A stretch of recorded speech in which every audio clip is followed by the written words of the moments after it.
Le véritable médiateur que dans votre secrète miséricorde vous avez envoyé révéler aux hommes, afin que par son exemple ils apprissent l'humilité, ce médiateur entre Dieu et les hommes, l'homme Jésus-Christ, s'est manifesté entre les pécheurs mortels et le juste immortel, mortel comme les hommes et juste comme Dieu. Et puisque la vie et la paix sont la récompense de la justice, par la justice qui l'unit à Dieu, il a supprimé la mort chez les impies justifiés et il a voulu mourir comme eux. Il a été révélé aux saints des anciens jours pour qu'ils trouvassent le salut dans la foi en sa passion à venir, comme nous le trouvons dans la foi en sa passion passée. C'est pour autant qu'il est homme, qu'il est médiateur, en tant que Verbe, il n'est pas intermédiaire, car il est égal à Dieu, Dieu auprès de Dieu et en même temps Dieu unique. Comme vous nous avez aimés, ô bon Père, vous qui n'épargnant point votre Fils unique, l'avez livré pour les impies que nous sommes. Comme vous nous avez aimés, nous pour qui ce Fils, qui n'avait pas cru usurper en tant égal à vous, s'est soumis jusqu'à la mort de la croix, seul libre entre les morts, ayant le pouvoir de déposer sa vie et de la reprendre. Pour nous, à votre face, il a été vainqueur et victime, vainqueur parce qu'il était victime. Pour nous, à votre face, sacrificateur et sacrifice, sacrificateur parce qu'il était sacrifice. D'esclave, il a fait de nous vos fils, nés de vous, il s'est fait notre esclave. C'est avec raison que je mets en lui la ferme espérance que vous guérirez tous mes maux par lui qui siège à votre droite et intercède pour nous auprès de vous. Autrement, je désespérerai, car ils sont nombreux et grands mes maux, oui, nombreux et grands. Mais plus puissant est le remède que vous dispensez. Nous aurions pu penser que votre Verbe était trop loin pour s'unir à l'homme et désespérer de nous, s'il ne s'était fait chair et n'eût habité au milieu de nous. Atterré par mes péchés et par le poids de ma misère, j'avais conçu l'idée, le projet de fuir dans la solitude. Vous vous y êtes opposé par ces paroles rassurantes. Le Christ est mort pour tous, afin que ceux qui vivent ne vivent plus pour eux, mais pour celui qui est mort pour eux. Voyez, Seigneur, je me défais en vous de mes soucis pour vivre, et je considérerai les merveilles de votre loi. Vous savez mon ignorance et ma débilité. Instruisez-moi et guérissez-moi. Votre Fils unique, en qui sont cachés tous les trésors de la sagesse et de la science, m'a racheté de son sang. Que les superbes ne me calomnient plus, parce que je conçois le prix de la victime rédemptrice, que je la mange, que je la bois, que je la distribue, et que pauvre, je désire en être rassasié avec ceux qui la mangent et en sont rassasiés, et ils loueront le Seigneur, ceux qui le cherchent. Mais quoi, Seigneur? Puisque l'éternité est votre lot, ignorez-vous ce que je vous dis, ou voyez-vous dans le temps ce qui se passe dans le temps? Mais pourquoi donc vous faire un récit de ces choses à ce point circonstancié? Ce n'est assurément pas pour vous en instruire, c'est pour exciter en moi et chez ceux qui me lisent notre amour pour vous, afin que nous disions tous, grand est le Seigneur et infiniment digne de louange. J'ai déjà dit et je redirai, c'est par amour de votre amour que je fais cela. Car nous prions, et cependant la vérité nous dit, le Père sait ce dont vous en avez besoin avant même que vous le lui demandiez. Ainsi nous vous ouvrons notre cœur en vous confessant nos misères et vos miséricordes pour nous, afin que vous nous délivriez à tout à fait, puisque vous avez commencé à le faire, et que nous cessions d'être malheureux en nous pour goûter le bonheur en vous. Car vous nous avez appelés à nous faire pauvres en esprit, doux, pénitents, à avoir faim et soif de justice, à être miséricordieux, de cœur pur et pacifique. Voilà, je vous ai raconté 1000 choses, selon mon pouvoir et ma volonté, car c'est vous qui, le premier, avez voulu que je vous confesse à vous, Seigneur mon Dieu, que vous êtes bon et que votre miséricorde est éternelle.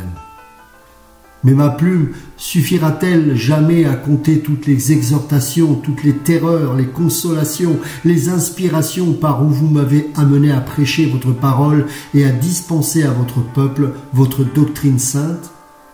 Quand même elle suffirait à compter tout cela, les gouttes de mon temps me coûtent trop cher pour que je le fasse.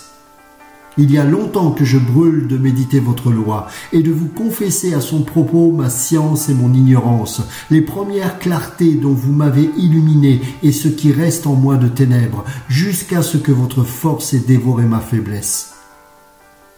Je ne veux pas que se dispersent en d'autres soucis des heures de liberté que je puis me ménager en dehors des soins indispensables du corps, du travail intellectuel, des services que nous devons aux hommes et de ceux que nous leur rendons sans les leur devoir. Seigneur mon Dieu, écoutez ma prière, que votre miséricorde exauce mon désir. Il ne brûle pas pour moi seul, il veut aider ma charité pour mes frères, et vous voyez bien dans mon cœur qu'il en est ainsi. Permettez que je vous sacrifie ma pensée et ma langue, qu'elles soient vos servantes, et donnez-moi ce que je dois vous offrir. Car je suis pauvre et dénué, tandis que vous êtes riche pour tous ceux qui vous invoquent, et sans inquiétude pour vous-même, vous vous souciez de nous. Exemptez de toute témérité et de tout mensonge mes lèvres, au dedans et au dehors. Que vos écritures soient mes chastes délices, que je ne m'égare point en elles et que je n'égare personne à leur sujet. Seigneur, écoutez-moi et ayez pitié, Seigneur mon Dieu, lumière des aveugles et vigueur des faibles, mais aussi lumière des clairvoyants et vigueur des forts. Soyez attentifs à mon âme et entendez-la crier du fond de l'abîme. Car si vos oreilles sont absentes de l'abîme, où irons-nous? Où adresserons-nous nos cris? Le jour est à vous aussi la nuit. Vous n'avez qu'à faire signe et les instants s'envolent. Accordez-moi tout le temps qu'il faut pour méditer les mystères de votre loi et qu'elle ne reste point close pour ceux qui frappent. Ce n'est pas en vain que vous avez voulu que fussent écrites tant de pages si profondément secrètes. Ces forêts-là aussi on leur sert, qui s'y retirent, s'y ressaisissent, s'y promènent, y paissent, s'y couchent et y ruminent. Ô Seigneur, achevez de m'instruire et découvrez-moi le sens de ces pages. Voici que votre parole fait ma joie, votre parole l'emporte sur toutes les voluptés. Donnez-moi ce que j'aime, car je l'aime. Et c'est vous qui m'avez donné d'aimer. Ne délaissez pas les dons de votre libéralité, ne méprisez pas votre herbe altérée. Faites que je vous confesse tout ce que j'aurai trouvé dans vos livres. Que j'entende la voix de vos louanges, que je boive à votre source et que je considère les merveilles de votre loi. Depuis le commencement des temps où vous avez fait le ciel et la terre, jusqu'au règne perpétuel dont jouira avec vous votre cité sainte. Seigneur, ayez pitié de moi, exaucez mon désir. Il ne tend, je crois, à rien de terrestre, ni à l'or, ni à l'argent, ni aux pierres précieuses, ni aux beaux vêtements, ni aux honneurs, ni aux hautes charges, ni aux voluptés charnelles, ni à la satisfaction des besoins physiques qui nous accompagnent dans notre pèlerinage en cette vie, tout bien qui, du reste, nous sont donnés par surcroît si nous cherchons votre royaume et votre justice. Voyez, mon Dieu, ce qui excite mon désir. Les méchants m'ont raconté leurs plaisirs, mais ces plaisirs ne ressemblent pas à ceux que donne votre loi. C'est elle qui excite mon désir. Voyez, ô Père, regardez, voyez, approuvez. Qu'il vous plaise que sous vos regards miséricordieux, je trouve grâce devant vous, et que l'enclos secret de vos paroles s'ouvre à mon esprit qui heurte à sa porte. Je vous en supplie par notre Seigneur Jésus-Christ, votre Fils, l'homme qui est assis à votre droite, le Fils de l'homme que vous avez établi médiateur entre nous et vous, par qui vous nous avez cherchés alors que nous ne vous cherchions pas, cherchez afin que nous vous cherchions, au nom de votre Verbe, par qui vous avez créé toutes choses, moi, entre autres, de votre Fils unique, par qui vous avez appelé à l'adoption le peuple des croyants dont je fais partie aussi. Je vous en conjure, par celui qui est assis à votre droite et intercède pour nous, en qui sont cachés tous les trésors de la sagesse et de la science. C'est lui que je cherche dans vos livres. Moïse a écrit de lui, c'est lui-même qui le dit, c'est donc la vérité qui le dit. Accordez-moi d'entendre et de comprendre comment dans le principe vous avez fait le ciel et la terre. Moïse l'a écrit et il a disparu, il s'en est allé d'ici où vous lui avez parlé pour se rendre auprès de vous, et il n'est plus maintenant devant moi. S'il était là, je le retiendrai, je le questionnerai, je le supplierai en votre nom de m'éclaircir le sens de ce texte, et je prêterai mes oreilles aux paroles qui s'échapperaient de sa bouche. S'il me parlait hébreu, sa voix frapperait vainement mon oreille, elle n'atteindrait pas mon esprit. Mais s'il me parlait latin, je comprendrais ses paroles. Mais d'où serais-je s'il dit vrai? Quand même je le saurais. Serait-ce de lui que je le saurais? Non.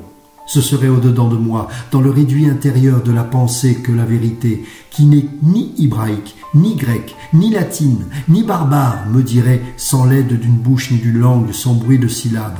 Il dit vrai. Et moi aussitôt, avec la certitude de la foi, je dirais à l'homme de Dieu, « Tu dis vrai !» Mais nous pouvons l'interroger, « C'est à vous, ô vérité, qui remplissiez son esprit lorsqu'il disait des paroles véritables. C'est à vous, mon Dieu, que j'adresse ma prière. Pardonnez-moi mes péchés. Vous avez accordé à votre serviteur de dire ces choses. Accordez-moi de les comprendre.